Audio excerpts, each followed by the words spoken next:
Doctor B R Ambedkar ಅವರ ಚಿಕ್ಕ ಮಾಹಿತಿ ನೀಡುತ್ತೇನೆ. ಡಾಕ್ಟರ್ ಬಿ ಆರ್ ಅಂಬೇಡ್ಕರ್ ಹುಟ್ಟಿದ್ದು 14 ಏಪ್ರಿಲ್ 1891. ಅವರ ತಂದೆ ರಾಮ್ಜಿ ಮಾಲೋಜಿ ಸಕ್ಪಾಲ್. ಅವರ ತಾಯಿ ಭೀಮಾಬಾಯಿ ಸಕ್ಪಾಲ್.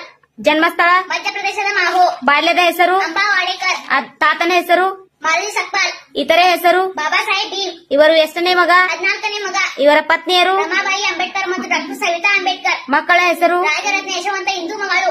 ಮೊಮ್ಮಗನ ಹೆಸರು ಪ್ರಕಾಶ್ ಅಂಬೇಡ್ಕರ್. ಧರ್ಮ ಹಿಂದೂ ದಲಿತ್ ಮಹಾರ್ಕೊನೆಯಲ್ಲಿ ಬೌದ್ಧ ಧರ್ಮ. ಹವ್ಯಾಸಗಳು ಓದುವುದು, ಬರೆಯುವುದು, ಪ್ರಯಾಣಿಸುವುದು ಮತ್ತು ಹಾಡುಗಳನ್ನು ಕೇಳುವುದು. ಒಡ ಹುಟ್ಟಿದವರು ಒಟ್ಟು 13 ಜನ.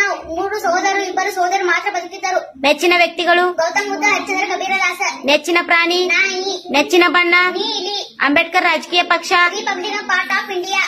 ಪ್ರಶಸ್ತಿ ಗೌರವ ಮತ್ತು ಸಾಧನೆಗಳು 1956ರಲ್ಲಿ ಬೋಧಿಸಲು, 1990ರಲ್ಲಿ ಭಾರತ ರತ್ನ, 2015ರಲ್ಲಿ ವಿಶ್ವರತ್ನ ಪ್ರಶಸ್ತಿ. ಇವರ ವೃತ್ತಿ ನ್ಯಾಯಶಾಸ್ತ್ರಜ್ಞ, ಅರ್ಥಶಾಸ್ತ್ರಜ್ಞ, ಸಮಾಜ ಸುಧಾರಕ, ರಾಜಕಾರಣಿ. ಇವರಿಗೆ ಇದ್ದ ಬಿರುದುಗಳು ಸಂವಿಧಾನ ಶಿಲ್ಪಿ, ಕಲಿಯುಗದ ಬುದ್ಧ.